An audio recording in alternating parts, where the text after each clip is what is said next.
Bismillahirrahmanirrahim. Assalamualaikum warahmatullahi wabarakatuh. Pemirsa ngaji Quran yang dimuliakan Allah. Apakah benar orang-orang Arab itu suka berperang? Bahkan bendera negara Saudi Arabia itu kan ada lambang ataupun logo pedangnya. Apakah itu menandakan bahwa mereka itu benar suka berperang dari tabiatnya? Untuk menjawab hal ini, mari kita simak tafsir Jalalain surat Al-Baqarah ayat 211 sampai 216 agar kita tidak salah paham dan menganggap bahwa Nabi Muhammad dan sahabatnya di masa dahulu itu bahkan sampai sekarang itu memang suka berperang. Agar kita tidak salah paham, mari simak tafsir berikut ini. Bismillahirrahmanirrahim. Sal Bani Israel, sal ya Muhammad. Bertanyalah wahai Muhammad Bani Israel kepada Bani Israel tabkitan sebagai bentuk pemukulan, sebagai pukulan bagi mereka. Kam atainahum, kam istifhamiyah mu'allaqah sal adil maf'ul. Berapa banyak yang kami telah turunkan kepada mereka min ayatin, dari berupa tanda-tanda bayyinah yang jelas, zahirah. Kafalkil bahri, Bani Israel mendapatkan tanda-tanda kekuasaan Allah yang diperlihatkan kepada mereka. Kafalkil bahri, seperti terbelahnya lautan ketika Nabi Musa beserta Bani Israel ini dikejar-kejar oleh Fir'aun. Nabi Musa dengan mukjizat dari Allah bisa membelah lautan dengan tongkatnya itu. Wa inzalil manni was salwa, jadi manna dan salwa ini diturunkan oleh Allah kepada Bani Israel melalui doa Nabi Musa alaihissalam. Fabaddaluha kufran, lalu mereka menggantinya dengan kekufuran, jadi kufur nikmat atau kekafiran dalam bentuk yang kekafiran yang nyata. Nah, mereka menyembah anak sapi. Wa may yubaddil nikmatallah, dan barang siapa yang mengganti nikmatnya Allah, ai ma'an ama bihi alaihi minal ayat, jadi apa yang Allah berikan nikmat kepadanya berupa tanda-tanda. Li'annaha sababul hidayah, karena tanda-tanda itu adalah sebab-sebabnya hidayah. Mim ba'di ma ja'athu, setelah tanda-tanda itu datang kepadanya. Kufron, kekufuran, artinya mengganti nikmat ini dengan kekufuran. Fa innallaha syadidul iqab, ketahuilah sungguhnya Allah itu maha keras siksanya. Zuyyina lilladzina kafaru, dihiaskan atau dibuat indah bagi orang-orang kafir, min ahli Makkah, yaitu pada penduduk Mekah. Al-hayatud dunya, apa yang dibuat indah bagi penduduk Mekah? Al-hayatud dunya, yaitu kehidupan dunia. Bitamwih fa'ahabbuha, dengan perhiasan sehingga mereka mencintai dunia. Wahum yaskharuna minal ladina amanu, dan mereka itu membangga-banggakan diri ataupun mereka itu mengejek orang-orang yang beriman. Mereka membanggakan dan memandang hina. Wa yaskharuna minal ladina amanu, memandang hina kepada orang-orang mukmin. Li fakrihim, karena kemiskinan dan kefakiran orang-orang mukmin di waktu itu. Misalnya kabilalin, seperti Bilal, wa Ammar, wa Suhaib. Jadi disebutkan di tafsir Jalalain ini 3 orang yang miskin di masa dahulu, di zaman Arab jahiliyah itu. Bilal, Ammar, Suhaib ini merupakan orang miskin yang masuk Islam. Ayyastazi'una bihim, mereka diejek oleh orang-orang kafir. Orang kafir ini merupakan orang yang diberi dunia oleh Allah berupa kekayaan. Wa yata'aluna 'alaihim bil mali, dan mereka merasa tinggi, mereka sombong kepada orang-orang mukmin. Walladzina taqau, sementara orang-orang yang bertakwa, asyirkah wa hum haula, dan orang-orang yang bertakwa atau orang yang takut kepada syirik, artinya yang disebutkan tadi ini Bilal, Ammar, Suhaib ini, fauqahum yaumal qiyamah, mereka ini akan menjadi orang yang di atas mereka. Artinya orang iman akan berada di atas orang kafir yaumal qiyamah, pada hari kiamat. Wallahu yarzuqu may yasha bighairi hisab. Allah memberi rezeki kepada yang dikehendaki tanpa perhitungan. Ai rizqan wasi'an fil akhirah, yaitu berupa rezeki yang sangat luas di akhirat, awid dunya atau di dunia, bi ayyam likal mashhur minhum amwalas sakhirin wa riqabahum. Itu bisa jadi Allah akan menjadikan orang yang dihina itu memiliki harta-harta orang yang menghina, wa riqabahum, dan budak-budak mereka itu.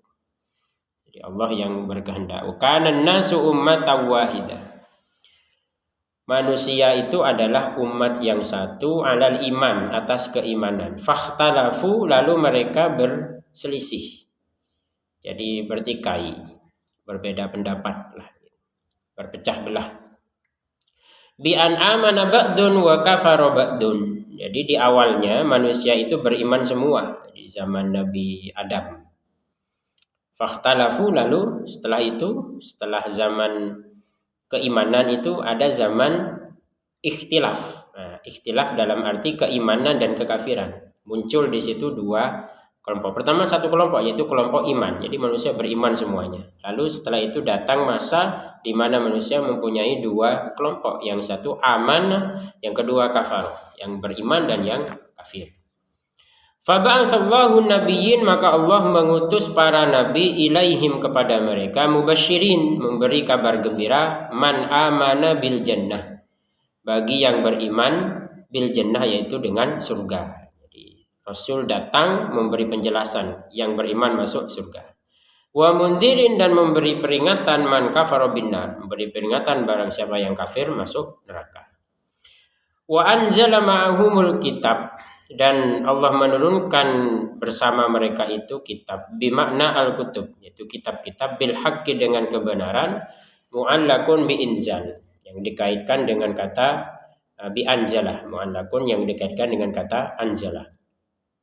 Liyahkuma bihi, agar Allah Subhanahu wa taala itu menghakimi ataupun memberi keputusan bainan nasi, di antara manusia, fi makhtalafu fihi minad din, apa yang mereka perselisihkan di dalamnya, yaitu dalam urusan agama. Jadi Allah menurunkan Al-Quran, menurunkan kitab-kitab sebelum Al-Quran ini, dan dengan diutusnya para nabi sebenarnya untuk menyelesaikan perselisihan antar manusia di muka bumi. Wa makhtalafa fihi, dan tidaklah berselisih di dalamnya ayat-din illal ladzina utuhu, kecuali orang-orang yang telah diberi Alkitab, fa amana ba'dun wa kafara ba'dun ba'di ma ja'atuhumul bayyinat. Jadi wa makhtalafa fihi illal ladzina utuhu minal kitab. Jadi setelah mereka diberi kitab, mereka berselisih. Jadi awalnya itu beriman, kemudian berselisih, kemudian Allah menurunkan kitab dan mengutus para nabi. Setelah dijelaskan semuanya, baru mereka itu tetap berselisih. Yang kafir tetap kafir, itu maksudnya. Mimba dimaja'athumul bayyinat al-hujjat adz-dzahira 'ala tauhid wa min muta'alliqun bikhtalafa wa hiya wa ma ba'daha muqaddamun 'ala istina fil makna. Bagian minal kafirin, bagian karena mereka itu kedengkian dari orang-orang kafir, bainahum, di antara mereka. Fahadallahu alladhina amanu, maka Allah memberi hidayah kepada orang-orang yang beriman, limakhtalafu fihi, apa yang mereka perselisihkan itu, min lil bayan al haqqi, yaitu berupa kebenaran, biidnih. Jadi Allah Subhanahu wa taala memberikan hidayah kepada orang-orang yang beriman. Jadi ada manusia dua kelompok berselisih, yang beriman ini diberi hidayah oleh Allah. Wallahu yahdi may yasha, dan Allah memberi hidayah kepada yang dikehendaki, hidayah tahu yang Allah kehendaki untuk diberi hidayah, ila siratim mustaqim, kepada jalan yang lurus, tariqil haq, yaitu jalan kebenaran. Wa nazala fi juhdin asabal muslimin, dan ayat berikut ini turun pada saat umat Islam mengalami juhdun. Juhdun itu kesusahan. Bal ahasibtum, Bahkan apakah kamu akan mengira antadkhulul jannata untuk masuk surga? Walamma lam ya'tikum, dan sementara belum datang kepada kalian masalu syibhu ma'ata. Syibhu ma'ata. Jadi masalu seperti yang pernah datang alladzina khalau min qablikum kepada orang-orang yang terdahulu sebelum kalian, minal mu'minin, dari orang-orang mukmin. Apa yang datang kepada orang-orang mukmin sebelumnya di zaman dahulu? Minal mihani, yaitu ujian-ujian. Fatasbiru, lalu mereka orang-orang mukmin zaman dahulu itu bersabar. Kama sobaru. Fatasbiru kama sobaru. Oh, ini lalu kalian itu bersabar sebagaimana mereka bersabar. Ini artinya walamma ya'tikum mathalul ladzina khalau min qablikum, ini intinya adalah belumkah datang kepada kalian apa yang datang kepada orang-orang sebelum kalian, sehingga kalian itu bersabar sebagaimana mereka bersabar. Masathum, jumlah musta'nafah mubayyanah ma qablaha. Nah, ini maksudnya kalimat masathumul ba'sa wad dharra, ini maksudnya kalimat yang sebelumnya, yang menerangkan sebagai kalimat yang sebelumnya. Artinya apa? Jadi sebelumnya mereka itu mendapatkan kesusahan. Berupa apa? Nah, ini maksud masathumul ba'sa. Mereka ditimpa al-ba'sa, ya, kesusahan, syiddatul faqri, ya, kemiskinan atau kefakiran yang sangat dahsyat, ya, sangat miskin, sangat fakir, sangat kekurangan. Wad-dharra, ya, al-marad, berupa penyakit. Wazulzilu, dan mereka digoncang, uzinju, ya, tergoncang ataupun tersentak, ya, dirinya. Bi anwa'il bala, dengan berbagai macam cobaan. Hatta yaqul, sehingga dia mengatakan, bin nasbi wa raf'i, ada qiraat dengan nasab, yaqula ada dengan rafa, hatta yaqul. Ar-rasulu walladzina amanu, sehingga rasul dan orang-orang beriman ini di zaman dahulu, alladzina ma'ahu, yang bersama rasul, istibta'an lin nasri, karena mereka merasa lambatnya pertolongan Allah itu. Jadi saking panjangnya, ditanahi syiddah alaihim, karena sangat besar sekali kesusahan mereka, sehingga mereka menganggap lambat sekali datangnya, atau lama sekali datangnya pertolongan Allah ini. Hatta yaqula rasul walladzina amanu, sehingga mereka dari saking lamanya dalam pertolongan ini, hatta yaqul, mereka berkata, walladzina amanu ma'ahu, dan orang-orang beriman juga berkata, apa? Mata nasrullah, mata ya'ti nasrullah, kapan datangnya pertolongan Allah itu? Alladzi wa'adnahu, yang sudah Dia janjikan kepada kami. Fa'ujibu, lalu mereka dijawab, min qibalillah, jadi Allah sendiri yang menjawab. Jadi mereka bertanya, mata nasrullah, Allah berfirman, ala inna nasrullahi qarib, ketahuilah sungguhnya pertolongan Allah itu dekat. Ityanahu, yaitu kedatangannya. Yas'alunaka ya Muhammad, mereka bertanya kepadamu wahai Muhammad, madza yunfikun, apa yang mereka infakkan, ay alladzi yunfikunahu, yaitu apa yang mereka infakkan. Wasail Amr binul Jamuh, yang bertanya ini adalah Amr bin Jamuh, ini bertanya kepada Rasulullah SAW apa yang harus dia infakkan. Wa kana syaikhun, karena dia ini sudah tua, damalin, punya banyak harta. Fasa'ala Rasulullah SAW amma yunfiku ala man yunfik. Ya, si Amru ini tanya kepada Rasul, apa yang harus diinfakkan, disedekahkan, dan kepada siapa sedekahnya, kan gitu. Qul lahum, katakanlah kepada mereka, ma anfaqtum min khairin, apapun yang kalian infakkan dari kebaikan, apapun yang kalian keluarkan, sedekahkan dari kebaikan, bayanun lima syamilun lil qalil wal katsir, baik sedikit maupun banyak. Wa fihi bayanul munfik alladhi huwa ahadu syaqqai as-su'al.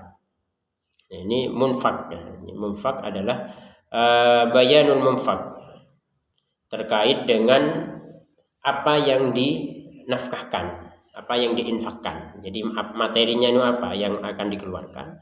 Wa ajaba anil musrif alladhi huwa syakul akhir, dan dijawab juga dengan orang yang mengeluarkan alladhi huwa syakul akhir. Anil musraf alladhi huwa syakul akhir. Jadi materi apa yang harus dikeluarkan berupa harta, kemudian kepada siapa harta ini akan diberikan gitu. Al-musraf al-musraf alladhi huwa syakul akhir biqaulihi falil walidaini. Jadi yang dikeluarkan itu adalah harta kepada siapa? Falil walidaini, kepada dua orang tua. Artinya siapa ini namanya tadi?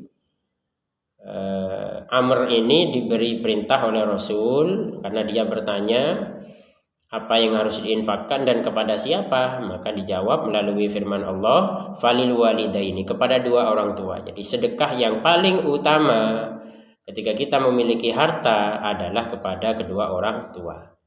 Wal akrobin, derajat kedua adalah kerabat dekat. Wal yatama, derajat ketiga wal yatama, anak-anak yatim. Derajat selanjutnya masakin, orang-orang miskin. Jadi anak-anak yatim ini diutamakan daripada orang miskin. Karena anak yatim ini kan memang posisinya tidak mumpuni untuk menghasilkan, untuk menghidupi dirinya sendiri, untuk bekerja. Tapi kalau orang-orang miskin ini kan masih bisa. Wa bani sabil, orang dalam perjalanan. Ya, kehabisan bekal diberi sedekah. Aihum aula bihi, mereka lah yang lebih utama untuk diberi infak. Nah, ini Islam mengajarkan kepada siapa kita harus memberi sedekah. Wa ma taf'alu min khairin, infak au ghairin, apapun yang kalian lakukan dari kebaikan, baik itu infak atau yang lainnya, fa innallaha bihi alim, kan sesungguhnya Allah itu mengetahuinya. Fa mujazin alaihi, maka Allah akan memberi pahala. Kutiba di furidah, diwajibkan alaikumul qital, kepada kalian itu peperangan, berperang, lil kufar, kepada orang-orang kafir. Jadi perang itu wajib karena memang kutiba alaikumul qital, memang diwajibkan perang. Wa huwa kurhun, nah ini menjadi inti dari kajian kita. Wa huwa kurhun makruhun lakum, sementara sebenarnya al-qital, peperangan itu adalah kurhun, sesuatu yang makruh, sesuatu yang kalian benci. Kurhun lakum, sesuatu yang kalian benci, menjadi kebencian bagi kalian. Jadi orang-orang Arab, Rasulullah dan para sahabatnya itu, dengan melalui ayat ini kita yakin bahwa mereka itu bukan orang yang suka perang.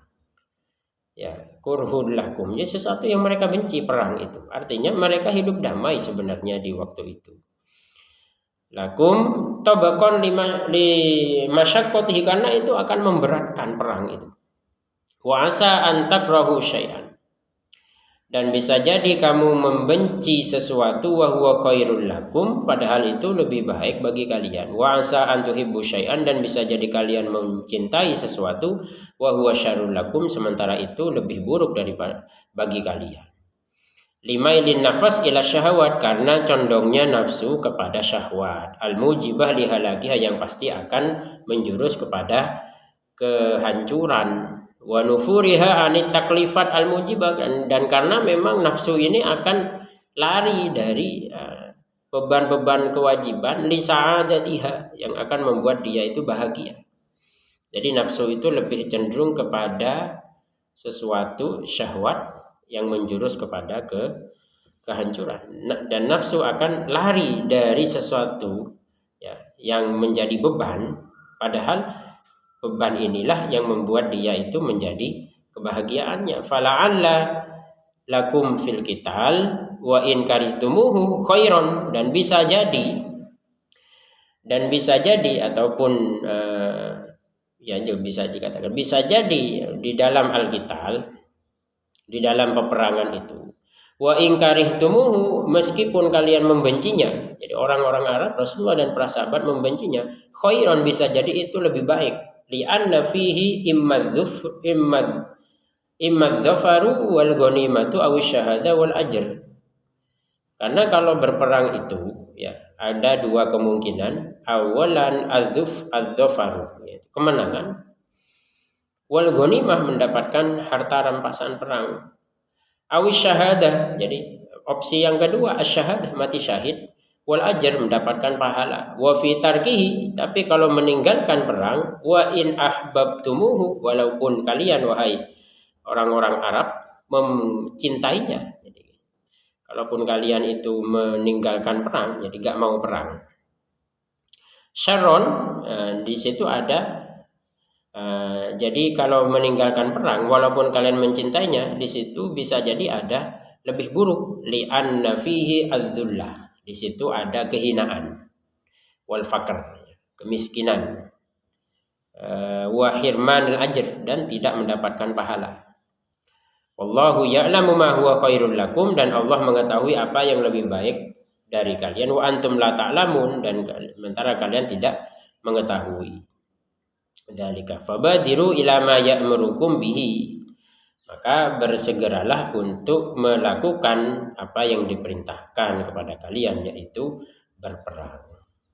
Maka ini ketika kita mendapatkan informasi tentang umat Islam zaman dahulu yang sering berperang, bahkan yang sekarang-sekarang ini ya, negara-negara Islam di Timur Tengah itu sering berperang, kemudian dikatakan bahwa memang tabiatnya orang Arab itu suka berperang, kemudian bahkan benderanya sebagian itu di Arab Saudi benderanya ada logo ataupun gambar pedangnya, seakan-akan memang menakut-nakuti manusia dan mereka memang suka perang. Ya, kita jawab bahwa bukan itu yang menjadi inti Islam, itu tidak ada.